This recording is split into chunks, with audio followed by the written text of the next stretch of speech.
भाभी माँ, किस्मत का खेल देखिए। सुगुना उस घर में बहू बनकर आई थी जहाँ ना तो लाड चाव करने वाली सास मिली और ना ही नखरे दिखाने वाली कोई ननद मिले, तो सिर्फ हुक्म चलाने वाले ससुर और उनके आज्ञाकारी बेटे महेश, जिससे सुगुना की शादी हुई थी। और हाँ, साथ में मिली एक 5 साल के छोटे से नटखट देवर की जिम्मेदारियाँ। सुगुना को वैसे ही बच्चों से बहुत प्यार था। जल्द ही देवर राहुल से घुल मिल गई। राहुल सगुना को भाभी माँ पुकारता था। राहुल उसके ससुर का दूसरी पत्नी से हुआ पुत्र था, यानी कि महेश का सौतेला भाई। दरअसल जब महेश बाबू 15 वर्ष के थे तभी उनकी माँ एक असाध्य बीमारी से निधन हो गया था। परिवार वालों और समाज के दबाव के कारण महेश के पिता रामेश्वर जी ने दूसरा विवाह कर लिया ताकि महेश को माँ का लाड प्यार मिल सके। रामेश्वर जी की दूसरी पत्नी भी कई सालों बाद एक पुत्र राहुल हुआ, किंतु किस्मत का खेल देखिए, वह भी राहुल को जन्म देते ही स्वर्ग सिधार गई। उस वक्त महेश बाबू 20 वर्ष की हो चुके थे। अब परिवार के सभी लोगों ने फिर से रामेश्वर जी पर दबाव बनाना शुरू कर दिया कि राहुल तो छोटा सा बच्चा है, उसे माँ की सख्त जरूरत है। किंतु इस बार रामेश्वर जी ने किसी की नहीं सुनी। उनका मानना था शायद उनकी किस्मत में पत्नी का सुख नहीं है और बच्चों की किस्मत में माँ का। सुगुना धीरे धीरे अपनी गृहस्थी में रच बस गई। जब उसे उसका देवर भाभी माँ कहता तो एक पल को भूल ही जाती कि वह उसका बेटा नहीं है। राहुल सारा दिन सुगुना का पल्लू पकड़े भाभी माँ करके उसके आगे पीछे घूमता रहता। धीरे धीरे राहुल भी बड़ा होता जा रहा था। सुगुना ने राहुल को योग्य परवरिश देने में कोई कसर नहीं छोड़ी। राहुल भी सुगुना के बिना कोई काम नहीं करता था। हर कार्य में उसे सुगुना की मदद चाहिए होती थी। और कब राहुल सुगुना को भाभी माँ से माँ कहने लगा पता ही नहीं चला। हालांकि रामेश्वर जी यह देखकर खुश होते कि सुगुना ने राहुल को एक माँ जैसा ही प्यार दिया। समाज और बिरादरी सगुना के ऊपर अपने बच्चों के लिए दबाव डालते और कहते यह तो देवर है, देखना एक दिन संपत्ति का बंटवारा करके और ब्याह होते ही तुमको पूछेगा भी नहीं। कम से कम अपनी औलाद होती तो उस पर तुम हक तो जता सकती थी। तब सगुना एक ही जवाब देती, निहाल करेगा तो यही कर देगा, नहीं करेगा तो अपना जाया भी नहीं करेगा।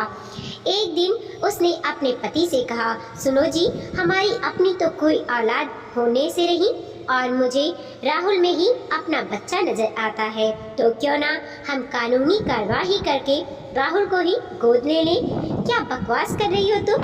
राहुल मेरा भाई है और अब मैं अपने भाई को ही बेटा बना लूं क्या? हाँ, तो इसमें बुराई क्या है? वैसे भी तो हम उसका माता पिता की जैसे ही ख्याल रखते हैं। इस बात पर महेश बाबू ने भी कुछ भी जवाब नहीं दिया और कहा, तुम्हारी जो भी इच्छा हो वह करो, पर पिताजी से एक बात कर लेना।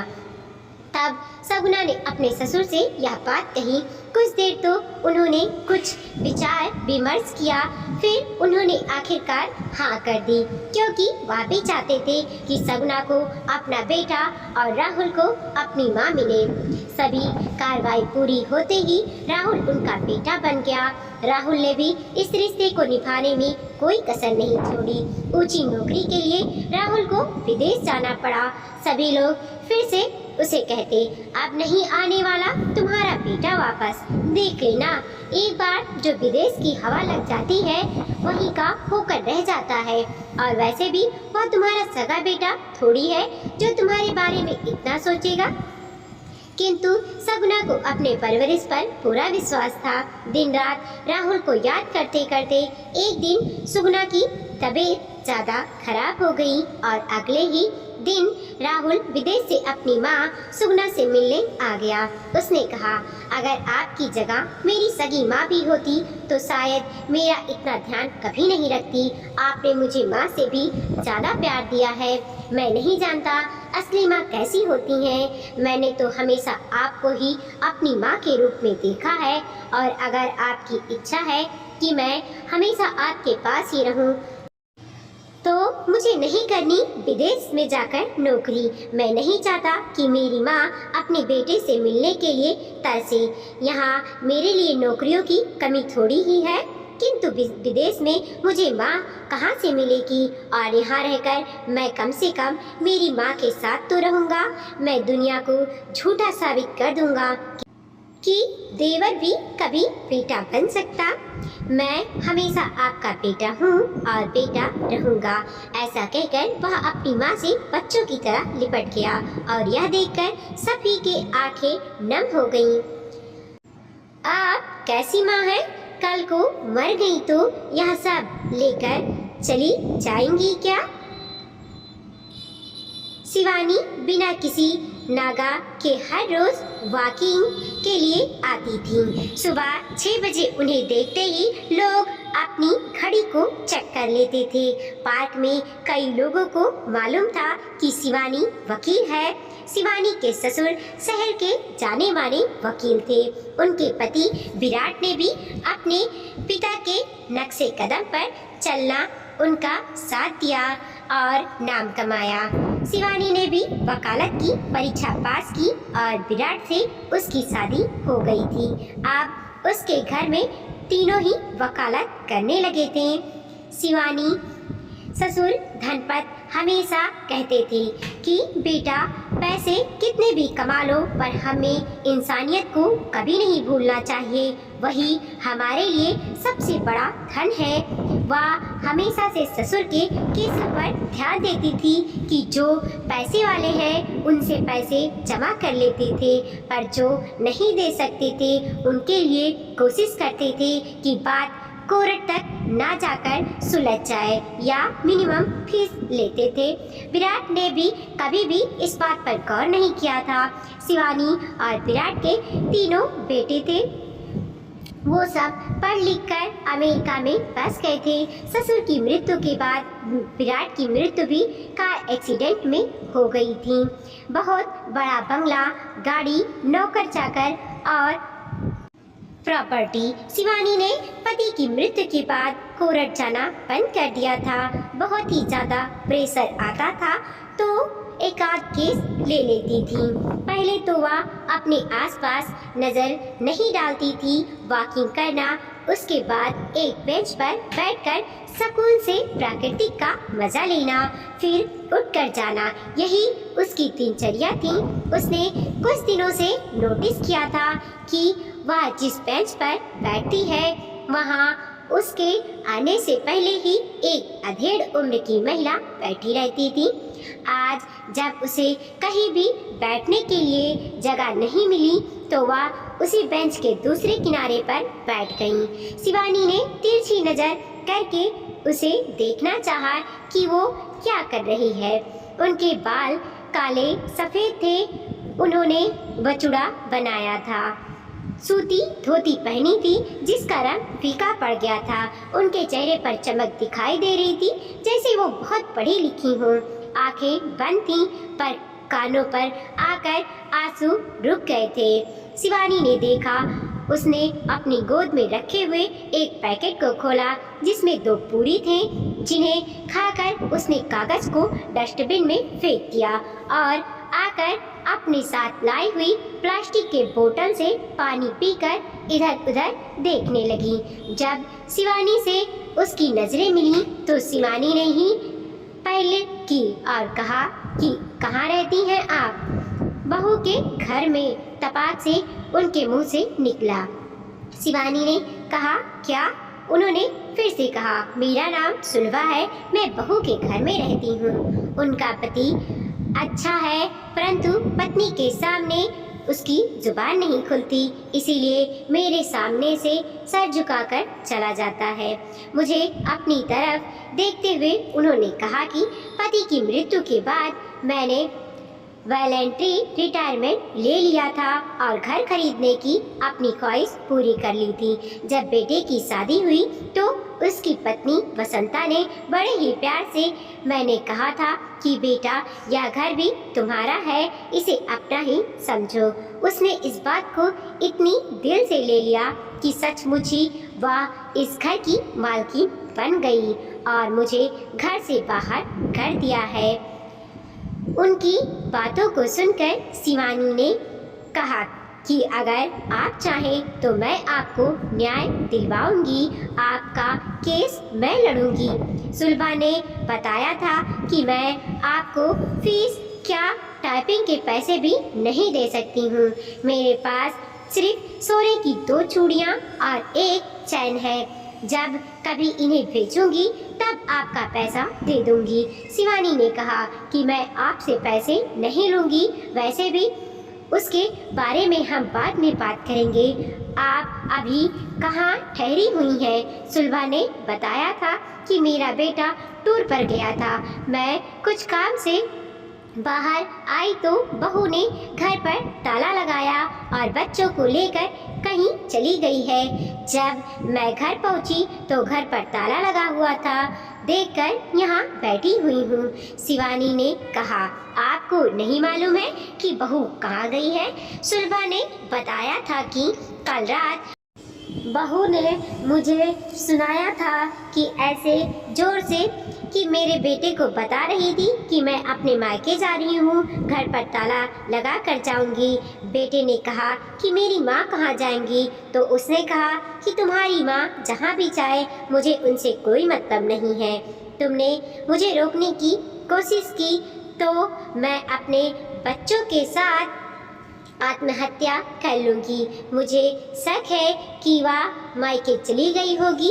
शिवानी ने कहा कि मेरे घर चलिए, हम वहीं बैठकर बातें करेंगे। सुलभा शिवानी के साथ उनके घर गई। उनके घर पर कोई नहीं है, वह अकेले ही रहती थी।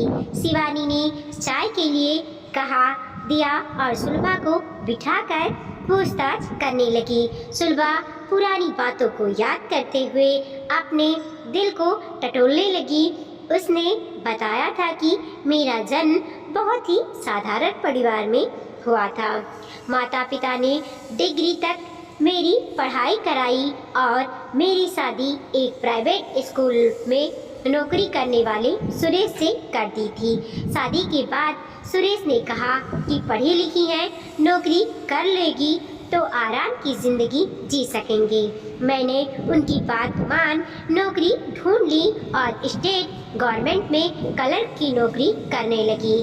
हम दोनों में कभी भी तू मैं नहीं होती थी। हम दोनों की शादी के 3 साल बाद नरेंद्र पैदा हुआ।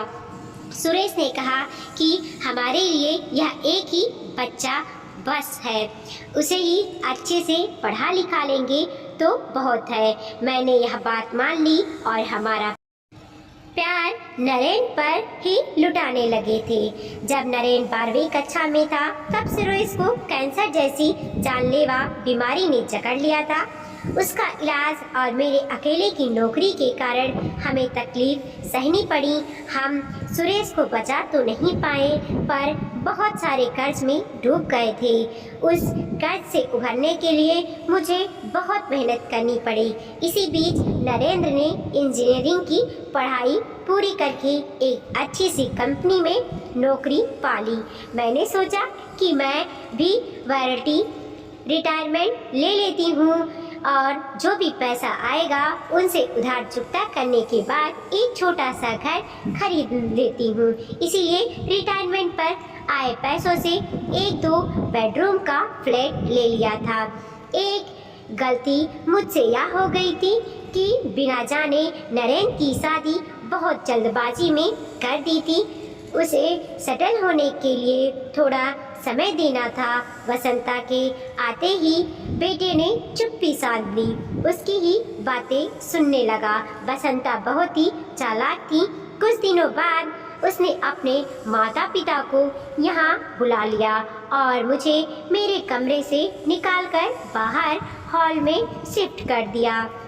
मुझे तो खाने के लिए तरसना पड़ता था।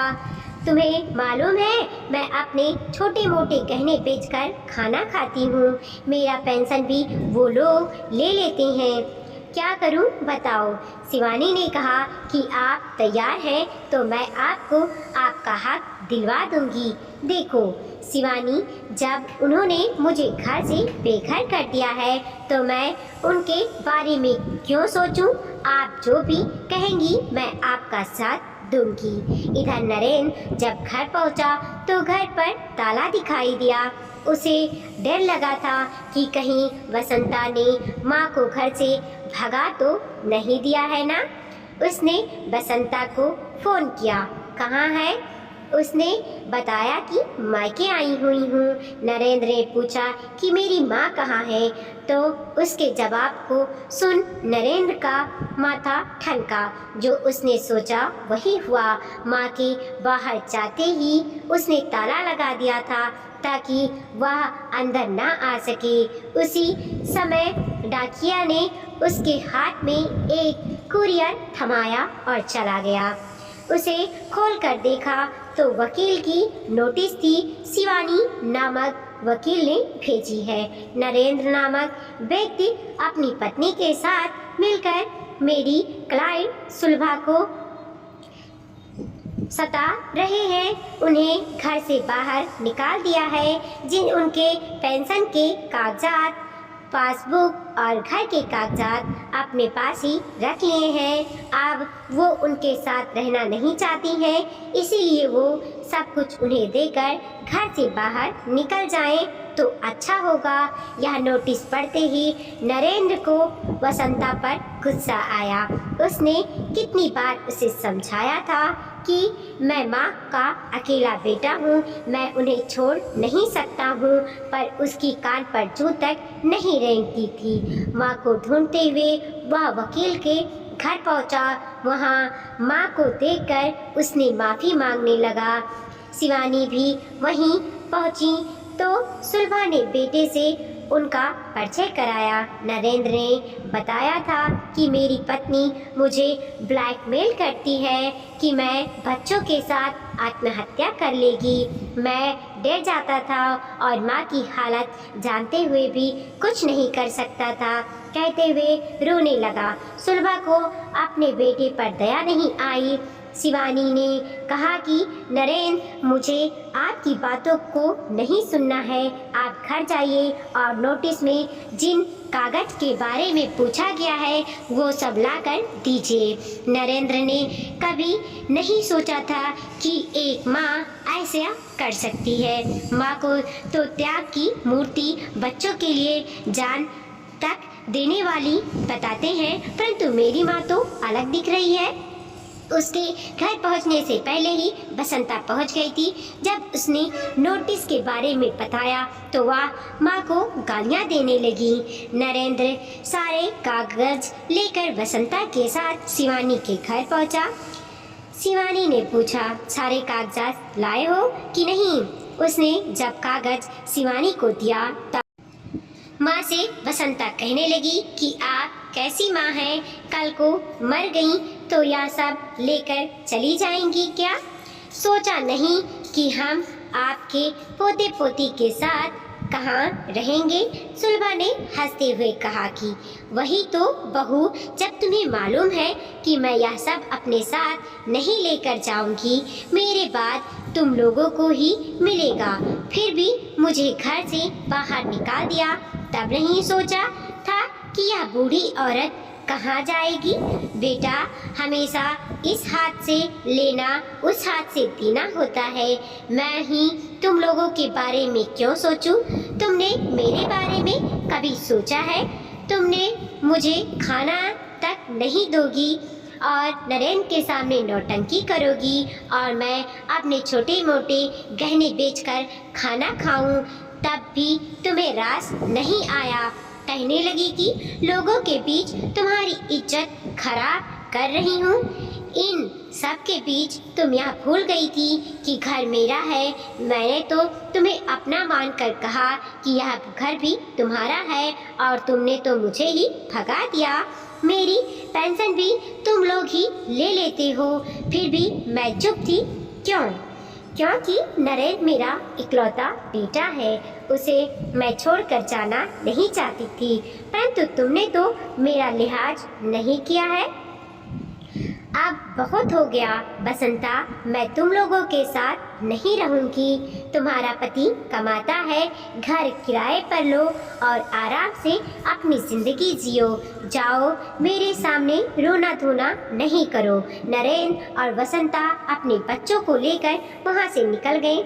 शिवानी ने कहा कि आपने बहुत साथ दिया, वरना लोग बच्चों के रोने धोने से पिघल जाते हैं। शिवानी, कानूनन हमें कितने भी अधिकार दें, पर आप जैसे लोगों का साथ भी जरूरी है। अपने ही लोग हमें इज्जत ना दें तो उनका सामना करना ही पड़ता है, और मुझे अभी जीना है। मैं दुखी होकर मरना नहीं चाहती हूँ। मैं ईश्वर की शुक्रगुजार हूँ कि मुझे आपका साथ मिला, आपने मेरा हौसला बढ़ाया। मुझे जैसे लोगों को तिनके का सहारा मिल गया, तो बस हम अपनी ज़िंदगी बिना किसी के सहारे के जी सकते हैं। वीडियो को लाइक कीजिए, कमेंट कीजिए और अपने दोस्तों के साथ ज़रूर शेयर कीजिए। चैनल पे नए हैं प्लीज़ सब्सक्राइब कीजिए और देखते रहिए मोटिवेशनल स्टोरी।